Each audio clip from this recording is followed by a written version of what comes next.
Bihar news में स्वागत है आपका दोस्तों। मैं हूं आपके साथ महसर आलम और आप देख रहे हैं केडीबी लाइव। दोस्तों आज हो चुका है 5 अक्टूबर 2024। तो आज बिहार की ताज़ा तरीन खबरें लेकर आए हैं आपके लिए। तो चलिए दोस्तों शुरू करते हैं आज बिहार की टॉप न्यूज। दोस्तों बिहार में इस वक्त लाखों की आबादी बाढ़ का दंश झेल रही है। बाढ़ के चलते सब कुछ डूब गया है। घर द्वार से लेकर खेती बाड़ी तक सब कुछ जलमग्न हो चुका है। इस बीच बिहार में जमीन सर्वे का काम चल रहा है। ऐसे में जिन लोगों के कागजात बाढ़ में बह चुका है या नष्ट हो चुका है वो लोग चिंतित है। हालांकि राज्य सरकार ने ऐसे लोगों का टेंशन को खत्म करने का फैसला लिया है। राजस्व भूमि सुधार मंत्री दिलीप जायसवाल ने कहा है कि अगर बाढ़ग्रस्त इलाकों में रहने वाले जिन लोगों का बाढ़ की वजह से जमीन के कागजात का बड़ा नुकसान हुआ है उन लोगों को चिंता करने की कोई जरूरत नहीं है। विभाग पूरी तरह से अलर्ट है। जिनका भी कागजात बाढ़ की वजह से नुकसान हुआ है वैसे लोगों को कागजात दिलाने में विभाग मदद करेगी। बता दें कि बिहार के कई जिलों में बाढ़ की वजह से बड़ा नुकसान हुआ है। बाढ़ पीड़ितों को राहत देते हुए 3 महीने बाद फिर से भूमि सर्वेक्षण का काम शुरू होगा। मंत्री ने यह भी कहा है कि भूमि सर्वे कार्य को ईमानदारी से पूरा किया जाएगा। किसी तरह की लापरवाही को बर्दाश्त नहीं किया जाएगा। रैयतों की समस्या के समाधान के लिए सर्वे की अवधि 3 महीने बढ़ाई गई है। अगर जरूरत पड़ी तो आगे और भी बढ़ाया जाएगा। इस बीच 60% लोग अपना काम करवा लेंगे। जो छूट जाएंगे उनके वहां पदाधिकारी भेजकर सर्वे का कामकाज किया जाएगा। क्या आपको पता है आप जो प्याज टमाटर खरीदते हैं उससे किसानों को कितना फायदा होता है? इस मुद्दे पर भारतीय रिजर्व बैंक RBI ने एक रिसर्च पेपर में चौंकाने वाली बात कही है। इस रिपोर्ट में बताया गया है कि प्याज किसानों को उपभोक्ताओं के खर्च का केवल 36% मिलता है। वहीं टमाटर के लिए यह 33% और आलू के मामले में 37% है। रिसर्च पेपर में स्थिति को बेहतर बनाने के लिए एग्रीकल्चर मार्केटिंग सेक्टर में सुधार का सुझाव दिया गया है। इसमें किसानों को उनकी उपज का बेहतर मूल्य प्राप्त करने में मदद के लिए निजी मंडियों की संख्या बढ़ाने की बात शामिल है। टमाटर प्याज और आलू की कीमतों को लेकर सब्जियों की महंगाई पर अध्ययन पत्र में कहा गया है। चूंकि सब्जियां जल्दी खराब होने वाली वस्तुएं हैं, ऐसे में टमाटर प्याज और आलू की विपणन में पारदर्शिता में सुधार के लिए निजी मंडियों की संख्या को बढ़ाया जा सकता है। प्रतिस्पर्धा से स्थानीय स्तर की कृषि उपज बाजार समिति के बुनियादी ढांचे को बेहतर बनाने में भी मदद मिल सकती है। दोस्तों बिहार में स्मार्ट प्रीपेड मीटर लगाने का काम तेजी से चल रहा है। इसे लेकर जहां एक तरफ सियासी घमासान मचा हुआ है तो दूसरी तरफ जिलों में DM लोगों को इस बात की जानकारी देते दिख रहे हैं कि स्मार्ट मीटर को लेकर तरह तरह की भ्रांतियां फैली हुई है जो गलत है। इस मीटर से अधिक बिल नहीं आ रहा है। वहीं आए दिन स्मार्ट मीटर लगाए जाने का विरोध भी अलग अलग जगहों से सामने आता रहा है। जबकि मीटर लगाने का विरोध करने वाले घरों की बिजली भी काटने में विभाग देर नहीं कर रहा है। खगड़िया के मानसी में भी कुछ ऐसा ही हुआ। जब मीटर लगाने गए तो मीटर का विरोध करने लगा। विरोध करने पर 400 घरों की बिजली काट दी गई। मानसी नगर पंचायत में स्मार्ट मीटर नहीं लगाने पर करीब 400 उपभोक्ताओं का बिजली कनेक्शन ही काट दिया गया, जिसके बाद ये उपभोक्ता उग्र हो गए और सड़क जाम करके विरोध प्रदर्शन करने लगे। बिजली विभाग ने इन उपभोक्ताओं को साफ शब्दों में समझा दिया है कि आपको हर हाल में स्मार्ट प्रीपेड मीटर लगाना ही होगा। अगर नहीं लगवाते हैं तो बिजली कनेक्शन भी काट दिया जाएगा। हालांकि जब माहौल बिगड़ने लगा तो DM को इसकी जानकारी हुई, जिसके बाद DM ने फौरन इन घरों के बिजली कनेक्शन चालू करवाए। दोस्तों प्रधानमंत्री आवास योजना के तहत सरकार ने 3 करोड़ अतिरिक्त घर बनाने का लक्ष्य रखा है। अब 15,000 रुपए मासिक आय वाले भी पात्र होंगे और 90 दिनों में घर दिया जाएगा। ऑनलाइन आवेदन प्रक्रिया सरल है और पात्र व्यक्तियों की पहचान के लिए जल्द ही ये सर्वे शुरू होगा। प्रधानमंत्री आवास योजना सरकार की एक महत्वपूर्ण योजना है जिसका उद्देश्य देश के आर्थिक रूप से कमजोर लोगों को आवास प्रदान करना है। ये योजना केंद्र सरकार द्वारा 25 जून 2015 को शुरू की गई थी और तब से ये लाखों लोगों को अपने घर का सपना साकार करने में मदद कर चुकी है। PM आवास योजना 2.0 में अब सरकार ने अतिरिक्त 3 करोड़ घरों के निर्माण का लक्ष्य तय किया है और इसके लिए इस वित्त वर्ष में 10 लाख करोड़ रुपए खर्च किए जाएंगे। प्रधानमंत्री आवास योजना 2.0 में पात्रता शर्तों में कुछ अहम बदलाव किए हैं जिससे अधिक लोग इस योजना का लाभ उठा सकेंगे। पहले जिन लोगों की मासिक आय 10,000 रुपए तक होती थी वे इस योजना के लिए पात्र होते थे। अब इस सीमा को बढ़ाकर 15,000 रुपए प्रति माह कर दिया गया है। इससे मध्यम वर्ग के परिवार भी इस योजना का लाभ उठा सकेंगे। इसके अलावा पहले जिनके पास 2 कमरों का कच्चा मकान, फ्रिज या 2 पहिया वाहन होता था वे इस योजना के लिए पात्र नहीं होते थे, लेकिन अब इस नई योजना में इन शर्तों में ढील दी गई है। अब इन सुविधाओं के बावजूद व्यक्ति इस योजना का लाभ उठा सकते हैं। चयन प्रक्रिया भी अधिक पारदर्शी होगी, जहां गांव स्तर पर खुली बैठकों के माध्यम से पात्र व्यक्तियों का चयन किया जाएगा।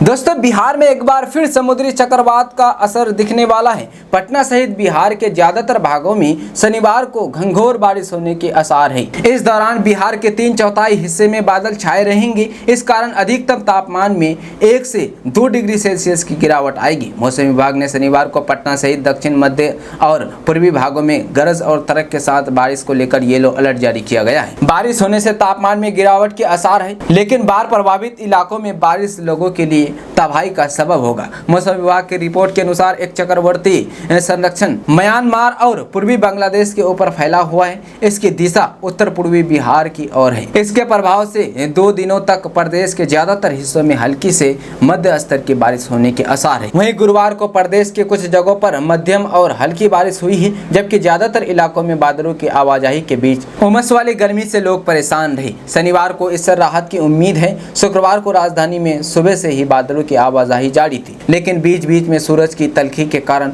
लोगों को गर्मी का एहसास हो रहा था। इसी बीच दोपहर बाद राजधानी के आसपास इलाकों में हल्की बारिश हुई, जबकि राजधानी में कई जगहों पर बूंदाबूंदी हुई। इस बीच राजधानी के अधिकतम तापमान में 0.1 डिग्री सेल्सियस की बढ़ोतरी हुई। राजधानी का अधिकतम तापमान 33.3 डिग्री सेल्सियस रिकॉर्ड किया गया है। वहीं प्रदेश का सबसे गर्म जिला 35.9 डिग्री सेल्सियस के साथ गोपालगंज रहा है। दोस्तों, नेता प्रतिपक्ष तेजस्वी यादव ने शुक्रवार को एक बार फिर सोशल मीडिया एक्स पर पोस्ट करके सीएम नीतीश कुमार पर बड़ा हमला बोला है। उन्होंने पोस्ट में लिखा है, जेडीयू का क्या हाल है। तेजस्वी यादव ने एक वीडियो भी जारी किया है, जिसमें जेडीयू सांसद अधिकारियों को फोन करके अपनी बेबसी दिखा रहे हैं। वीडियो में वाल्मीकि नगर से जेडीयू के सांसद सुनील कुशवाहा है। सांसद एक अधिकारी को फोन करके कह रहे हैं कि आपको सुबह से फोन किया जा रहा है, लेकिन आप फोन तक नहीं उठाते हैं। तेजस्वी यादव ने इस पर तंज कसा है और कहा है कि आप देख लीजिए नीतीश कुमार जी, आपके सांसद की बेबसी और लाचारी। तेजस्वी यादव ने आगे लिखा है, डीएम एसपी को तो छोड़िए, सुबह से फोन किया जा रहा है, लेकिन छोटा बाबू भी फोन नहीं उठा रहे हैं। बिहार डीके और एनके मॉडल पर चल रहा है। बिहार के अधिकारियों को किसी का डर नहीं है। उन्होंने लिखा है कि सीएम को तो होश नहीं है। सीएम अपने ही दलों के नेताओं के फीडबैक पर काम नहीं करते, विपक्ष की तो छोड़ ही दीजिए। इस वीडियो में वाल्मीकि नगर से सांसद अपने ही जनता के सामने बिल्कुल परेशान और फजीहत झेल रहे हैं।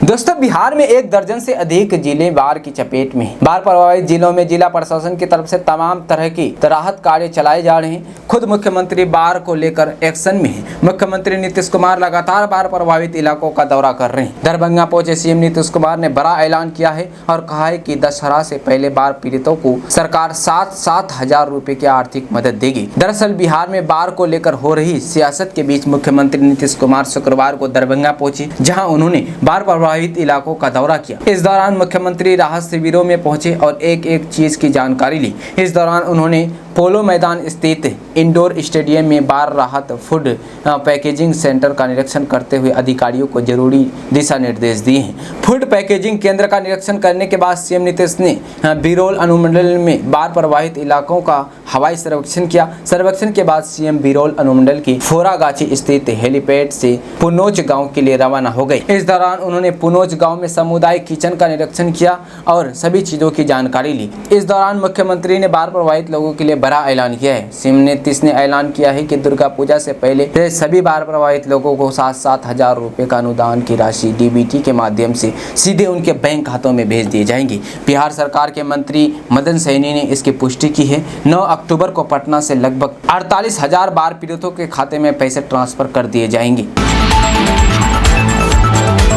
दोस्तों, बिहार में नौकरी करने वाले सरकारी कर्मचारियों के लिए एक बड़ी खबर आ रही है। ताजा रिपोर्ट के मुताबिक बिहार सरकार ने राजस्व विभाग के कर्मचारियों के लिए एक बड़ा फैसला लिया है, जिससे इन कर्मचारियों की बल्ले बल्ले हो गई है। खबर के अनुसार बिहार सरकार ने राजस्व एवं भूमि सुधार विभाग में 31 राजस्व कर्मचारियों को राजस्व अधिकारी के पद पर प्रमोशन दिया है। इसको लेकर सामान्य प्रशासन विभाग की स्वीकृति के बाद अधिसूचना जारी की गई है। ये अधिकारी अंचल अधिकारी और समक्ष पदों पर तैनात होंगे। जिन लोगों का प्रमोशन हुआ है, चलिए आपको बताते पाते हैं। विकास कुमार, अरुण कुमार सिंह, प्रमोद कुमार को प्रमोशन मिला है। बिहारी सिंह, अशोक कुमार झा, सुरेंद्र कुमार, सुजीत कुमार को भी प्रमोशन मिला है। वहीं राम सागर पासवान, अखिलेश्वर राम, सुरेंद्र प्रसाद सिंह, नवीन कुमार को प्रमोशन मिला है। राजीव रंजन चौधरी, अरुण कुमार, सैयद बादशाह एवं गोपाल गिरिधारी को प्रमोशन मिला है। श्याम नारायण मंडल, अनिल कुजूर, धर्मवीर कुमार, रंजन धंजय कुमार सिंह को प्रमोशन मिला है।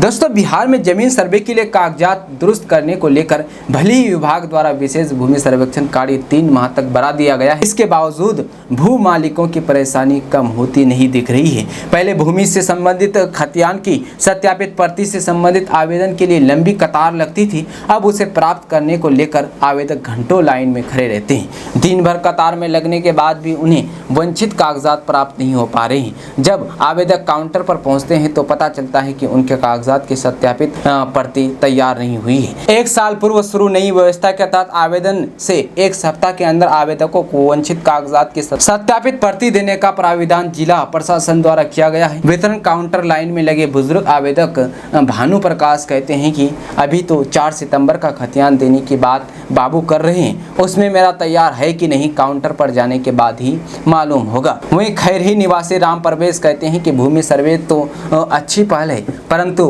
कुव्यवस्था के कारण ये परेशानियों का सबब बन गया है। जो लोग मुंहमंगा पैसा दे रहे हैं उन्हें 3 से 4 दिन में खतियान मिल जा रहा है। जो नहीं दे पा रहे हैं उन्हें नियम कानून का पाठ पढ़ाकर इंतजार करने की बात कही जा रही है। उनकी बात ना तो अधिकारी सुनते हैं और ना ही कर्मी।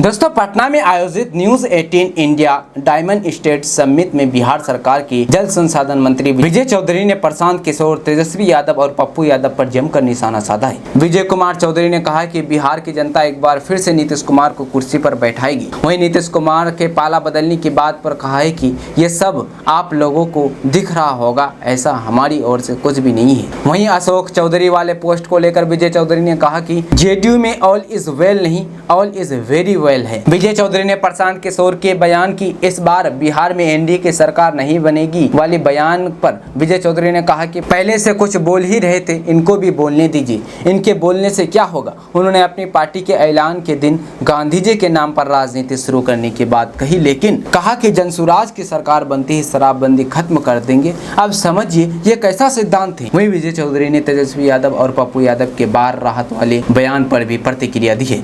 बिहार में बाढ़ की स्थिति पर बात करते हुए जल संसाधन मंत्री विजय कुमार चौधरी ने कहा कि बिहार में बाढ़ की बात आश्चर्यजनक नहीं है। इस साल पानी का रिकॉर्ड टूट गया। ऐसा पहली बार हुआ कि जब पानी बराज के ऊपर से गुजर गया। हालांकि 1968 में कुछ ऐसी बात आई थी, लेकिन इस बार रिकॉर्ड टूट गया। इस बार बाढ़ की स्थिति अलग है। इस बार नेपाल की बारिश में 100 से अधिक लोग बह गए। इस बार पूरे नेपाल में एक साथ बारिश हो गई, लेकिन इस बार एक साथ कई नदियों में बाढ़ आ गई। विजय चौधरी ने कहा कि नेपाल का बारिश का असर बिहार में होता है और बिहार में बाढ़ आ जाता है। विजय चौधरी ने कहा कि बिहार में बाढ़ को लेकर हमारी कोशिश होती है कि नुकसान कम से कम हो। हम लोग बाढ़ को रोक नहीं सकते हैं, इसलिए नुकसान कम हो, इस पर हम लोगों का फोकस रहता है। राज्य सरकार की कोशिश होती है कि बाढ़ प्रभावित इलाकों में अधिक से अधिक राहत पहुंचाई जाए। विजय चौधरी ने पप्पू यादव के बयान पर कहा कि पप्पू यादव अगर कह रहे हैं कि बाढ़ राहत के लिए बिहार सरकार कुछ नहीं कर रही है, उनको बोलने दीजिए, बोलने में क्या जाता है। लेकिन बिहार में बाढ़ राहत को लेकर बिहार सरकार जिस तरह से काम करती है,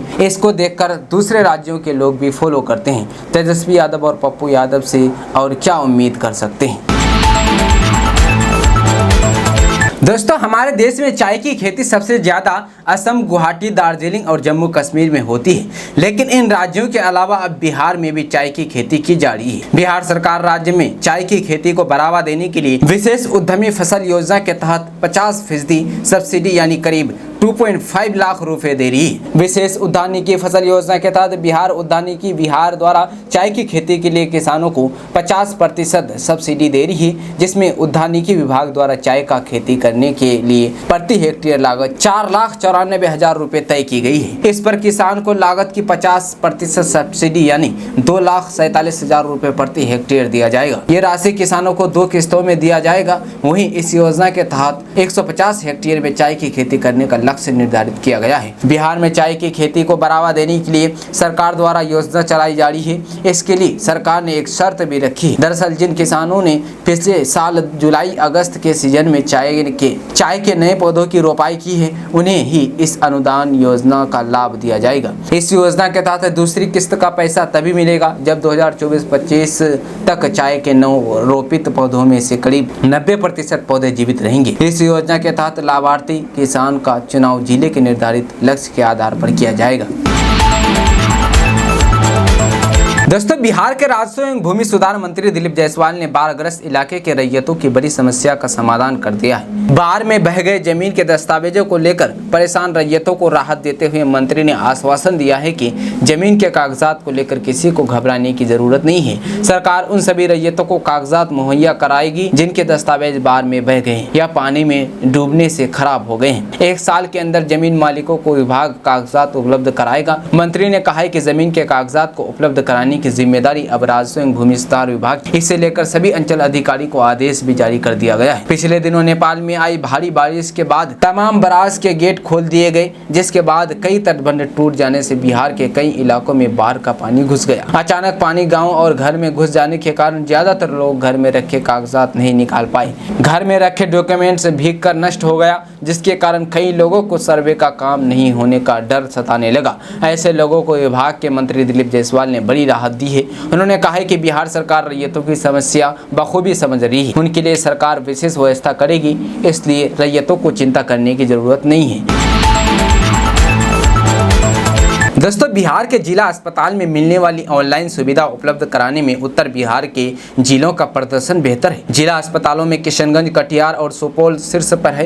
राज्य स्वास्थ्य समिति द्वारा सितंबर की हुई समीक्षा के बाद रैंकिंग में ये बात सामने आई है। जिला अस्पताल किशनगंज 98.9% अंक के साथ पहले स्थान पर है। दूसरे स्थान पर कटिहार को 98.7 तथा तीसरे स्थान पर सुपौल को 97.5% अंक प्राप्त हुए हैं। ऑनलाइन सुविधाओं के प्रदर्शन में हाजीपुर, भोजपुर और नवादा को सबसे कम अंक प्राप्त हुए हैं। किशनगंज जिला अस्पताल में कुल 10,297 मरीज निलंबित हुए हैं। इनमें 10,187 मरीज ने ऑनलाइन सलाह ली है। मात्र 26 लोगों को पेपर पर दवाई लिखी गई है। 99% लोगों ने ऑनलाइन संपर्क किया। अनुमंडल स्तर के अस्पतालों में ऑनलाइन सुविधा उपलब्ध कराने में अनुमंडलीय अस्पताल बेतिया प्रथम, समस्तीपुर दूसरे तथा बक्सर तीसरे स्थान पर रहा। ऑनलाइन सुविधाओं में मरीज निबंधन, ऑनलाइन सलाह आदि शामिल हैं। इन आधार पर जिला और अनुमंडल स्तर के अस्पतालों को अंक दिए गए हैं।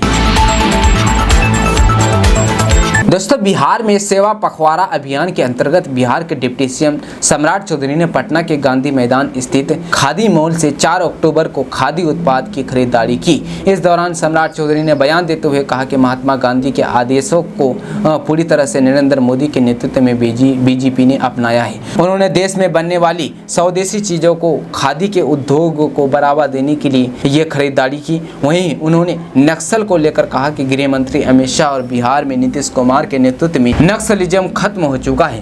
अब कुछ अपराधी बचे हैं जो उस इलाके में नक्सली के नाम पर वसूली करने का प्रयास करते हैं। ऐसे 18 गिरोह हैं जिनके खिलाफ एसटीएफ कार्रवाई कर रही है। गृह मंत्री की बैठक और समीक्षा एक चिंता है। देश के लिए पूरी तरह नक्सल मुक्त भारत हो। वहीं सीतामढ़ी में बीजेपी विधायक मिथिलेश कुमार के जरिए दुर्गा पूजा पंडाल में रामायण के साथ तलवार बांटने पर कहा कि लोकल संस्था है, कुछ अपनी बात रखी है, ये कोई हमारी प्रथा नहीं है। लोकल स्तर पर कुछ डिमांड हुआ होगा, वो पूरा किया गया होगा। वहीं स्मार्ट मीटर को लेकर कहा कि मेरा कहना है कि किसी को भी परेशानी हो तुरंत आवेदन दीजिए जिनके घर में प्रीपेड मीटर लगा है, और यदि बिजली का बिल ज्यादा आ रहा है तो उसके लिए लोग तुरंत इंक्वायरी का आवेदन दें, तुरंत जाँच होगी और कार्रवाई होगी। दोस्तों, प्रशांत किशोर ने 2 अक्टूबर को जनसुराज पार्टी लॉन्च की। इस दौरान उन्होंने बड़ा ऐलान करते हुए कहा कि अगर उनकी सरकार बनी तो 1 घंटे में बिहार में शराबबंदी खत्म कर देंगे। उनके इस बयान पर उनके विरोधी हमलावर हो गए। पूर्व केंद्रीय मंत्री और बीजेपी के प्रवक्ता शाहनवाज हुसैन ने प्रशांत किशोर पर हमला बोला है। उन्होंने कहा कि पूरे बिहार को प्रशांत किशोर शराबी बनाना चाहते हैं। 2 अक्टूबर को गांधी जयंती के दिन पार्टी बनाते हैं, शराबबंदी खत्म करने की बात कहकर गांधी जी का अपमान करते हैं। शाहनवाज हुसैन ने प्रशांत किशोर पर निशाना साधते हुए कहा कि आधा बिहार बाढ़ में डूबा है, कुछ बिहार के लिए भी ये कीजिए, सिर्फ अपने और पार्टी के लिए बोलेंगी। 2 अक्टूबर को गांधी के नाम पर पार्टी बनाते हैं और गांधी जी का अपमान करते हैं, कहते हैं शराब ही खोल देंगे, शराब का दरिया बहा देंगे। ऐसी भाषा बोलते हैं, पूरे बिहार को क्या शराबी बनाना चाहते हैं। शाहनवाज हुसैन ने कहा कि ये जरूर है कि शराबबंदी में जो लोग गड़बड़ कर रहे हैं उनको ठीक किया जाएगा। सब पार्टियों ने मिलकर शराबबंदी लागू की थी, वो उसके खिलाफ बोल रहे हैं ताकि कुछ शराबियों का उनको समर्थन मिल जाएगा। बीजेपी प्रवक्ता शाहनवाज हुसैन ने कहा कि प्रशांत किशोर पहले भी कई पार्टियों के लिए काम किए हैं, लेकिन बिहार में एक फैशन बन गया है, हर चुनाव में एक न एक पार्टी लॉन्च होती है और फिर जमानत जब्त करा कर वापस चली जाती है। पिछले चुनाव में भी बहुत सी पार्टियां रजिस्टर हुई है, लेकिन कुछ हुआ कुछ नहीं। आएंगे तो नीतीश कुमार, छाएंगे भी नीतीश कुमार और एनडीए का ही सरकार बनेगी। दोस्तों, बिहार का राजनीतिक माहौल बदलने की जनसुराज की कोशिशों के बीच भारतीय जनता पार्टी बीजेपी के वरिष्ठ नेता और अटल बिहारी वाजपेयी सरकार में मंत्री रह चुके संजय पासवान प्रशांत किशोर और जनसुराज पार्टी के मुरीद बन गए हैं। संजय पासवान प्रशांत किशोर को सुनने के लिए 2 अक्टूबर को वेटनरी कॉलेज मैदान में पहुंच गए थे, जब जनसुराज पार्टी बन रही थी और दलित समुदाय से आने वाले पूर्व राजनयिक मनोज भारती को पार्टी का पहला नेता और कार्यकारी अध्यक्ष घोषित किया जा रहा था। संजय पासवान ने हिंदुस्तान टाइम्स से बातचीत में कहा कि जीतन राम मांझी को छोड़ दे तो बिहार में 35 साल से पिछड़ी जाति से ही मुख्यमंत्री बन रहे हैं। अब दलित या महादलित के सीएम बनने का समय आ गया है। बिहार में 19% से ज्यादा आबादी दलित है। संजय पासवान ने कहा कि मनोज भारती को कार्यकारी अध्यक्ष बनाने को पीके का एक साहसिक कदम बताया है। उन्होंने कहा कि प्रशांत किशोर द्वारा एक दलित को नेतृत्व थमाने से सामाजिक मंथन होगा, जिसका दूरगामी असर हो सकता है और इसका नतीजा देर सवेर दिखेगा। भाजपा ने 2025 का विधानसभा चुनाव जेडीयू अध्यक्ष और मौजूदा सीएम नीतीश कुमार के नेतृत्व में लड़ने का ऐलान रखा है। संजय पासवान ने पिछले महीने में भी दलित मुख्यमंत्री का मुद्दा उठाया था और कहा था कि बीच की जातियों को काफी समय और मौका मिल चुका है। दोस्तों, बिहार के सीतामढ़ी से बीजेपी विधायक मिथिलेश कुमार ने भक्ति का एक अनोखा प्रदर्शन करते हुए हलचल मचा दी है। दरअसल बीजेपी विधायक शहर में घूम घूम कर पूजा पंडालों में रामायण और तलवार बांट रहे हैं। मिथिलेश कुमार एक हाथ में तलवार और एक हाथ में पूजा पाठ का सामान लिए। इसको लेकर बिहार में राजनीतिक भूचाल आ गया है। राजनीतिक हलकों में इसकी अलग अलग व्याख्या की जा रही है। कुछ लोगों का तर्क है कि यह स्थानीय मांगों के चलते किया गया एक हानि रहित कृत्य था, जबकि अन्य इसे आक्रामक राजनीति का खतरनाक प्रतीक मानते हैं। इस अमान्य कार्य के बारे में सवालों के जवाब में विधायक ने अपनी कृत्य का बचाव करते हुए कहा कि धर्म की रक्षा के लिए हथियार शास्त्र दोनों आवश्यक है। वहीं बिहार के उप मुख्यमंत्री सम्राट चौधरी ने इस घटना को कमतर आंकने की कोशिश की और सुझाव दिया है कि तलवारों का वितरण स्थानीय मांगों के जवाब में हो सकता है। उन्होंने इस बात पर जोर दिया है कि ये कृत्य एक व्यापक परंपरा को नहीं दर्शाता है और कहा है कि स्थानीय संगठनों ने विधायक के कार्यों को प्रेरित किया हो सकता है। दोस्तों, परिवहन मंत्री शीला मंडल ने गुरुवार को कहा कि गांधी जयंती के दिन शराबबंदी हटाने की बात कहकर प्रशांत किशोर ने अपनी असली मानसिकता को उजागर किया है। जदयू प्रदेश कार्यालय में आयोजित जनसुराज कार्यक्रम के बाद पत्रकारों से बातचीत के क्रम में उन्होंने ये बात कही। परिवहन मंत्री ने कहा कि प्रशांत किशोर को इस बात की जानकारी नहीं है कि शराबबंदी से कितने घरों में खुशियां लौटी है, समाज में अमन चैन का माहौल कायम हुआ है। आज किसी चौराहे पर कोई भी व्यक्ति शराब पीकर उपद्रव करने या हुड़दंग का साहस नहीं कर सकता। वे जमीनी हकीकत से अनभिज्ञ है। शराबबंदी की अहमियत का उन्हें अंदाजा नहीं है। जन सुनवाई कार्यक्रम में जदयू नेता मोहम्मद नवीन आर्या चंद्रवंशी व प्रदेश महासचिव विनोद सिंह भी मौजूद थे। जागरण से साक्षात्कार में प्रशांत किशोर ने कहा कि बीते 30 साल से मुसलमान लालू प्रसाद को छोड़कर किसी की नहीं सुन रहे हैं, लेकिन अब हमारी सुन रहे हैं। पटना की हमारी एक बैठक में 1500 मुसलमान शामिल हुए थे, वे अभी हमको सुन रहे हैं। धीरे धीरे हमारी नीतियों से सहमत भी हो जाएंगे। जनसुराज विधानसभा की 40 सीटों पर मुस्लिम उम्मीदवार देगी। मुस्लिम वोटर भी बदलाव चाहते हैं, उनकी बेचैनी झलक रही है। कई मुस्लिम बहुल सीटों पर राजद की हार इसका प्रमाण है। प्रशांत किशोर ने कहा कि हम प्रयास करेंगे कि ऐसे लोगों को उम्मीदवार जो इससे पहले कभी चुनाव नहीं लड़े हैं, हम काबिल उम्मीदवार बनाएंगे। सूची जारी होते ही लोग कहने लगेंगे कि जनसुराज ने सचमुच समक्ष ईमानदार और बेदाग उम्मीदवार उतारा है। दोस्तों बिहार के 3,52,600 छात्रों के दोहरे एडमिशन का भंडाफोड़ हुआ है। रिपोर्ट्स के मुताबिक 1,76,300 ऐसे विद्यार्थी हैं जिनके नाम सरकारी के साथ ही प्राइवेट स्कूलों में भी है। सभी डीईओ को इसकी सूचना देकर उन्हें शीघ्र सुधार की चेतावनी दी गई है। फिलहाल इन सभी बच्चों को सरकारी योजनाओं के किसी भी तरह का लाभ नहीं दिया जाएगा। हद तो तब हो गई जब दोनों स्कूलों में कई बच्चे की कक्षाएं भी भिन्न पाई गई है। सबसे अधिक मधुबनी में 19,200, सीतामढ़ी में 18,490, तो सबसे कम शेखपुरा में 2,006, किशनगंज में 2794 का विद्यार्थियों का दोहरा नामांकन का खुलासा हुआ है। ऐसे में प्रबल संभावना है कि ये बच्चे दोनों स्कूलों से सरकारी योजनाओं का लाभ लेते थे। जानकारी के मुताबिक कुछ साल पहले तक एक ही छात्र के नाम पर 2 या 2 से अधिक स्कूलों के माध्यम से राशि की भी हेरफेर की जाती थी। इस संबंध में बीईपीसी के प्रशासनिक पदाधिकारी शाहजहां ने बताया कि स्कूल पर बच्चों की संख्या की सूची उपलब्ध करते हुए सुधार के लिए सभी जिला शिक्षा पदाधिकारियों को पत्र भेजा गया है। हर हाल में दोहरा एडमिशन को शून्य करने का आदेश दिया गया है। फिलहाल दोहरे नामांकित बच्चे डीबीटी डायरेक्टर बेनिफिट ट्रांसफर के माध्यम से उपलब्ध कराए जाने वाले लाभ से वंचित रहेंगे। इसकी पूरी जिम्मेदारी डीईओ की होगी। बता दें कि 27 सितंबर को शिक्षा विभाग के अपर मुख्य सचिव एस सिद्धार्थ ने वीडियो कॉन्फ्रेंसिंग के माध्यम से ई शिक्षा कोष पोर्टल की समीक्षा की थी। इसी क्रम में दोहरे नामांकन का खुलासा हुआ है। ई शिक्षा कोष पोर्टल पर सूबे के सरकारी अनुमानित व मान्यता प्राप्त निजी स्कूलों में अध्ययनरत सभी बच्चों की वितरणी आधार नंबर के साथ एंट्री करने का आदेश दिया है, लेकिन बिना आधार कार्ड वाले बच्चों की काफ़ी संख्या को देखते हुए बाद में उनके नाम भी पोर्टल पर अपलोड करने को कहा गया है, जिसके बाद समीक्षा के क्रम में डबल एडमिशन का मामला सामने आया है।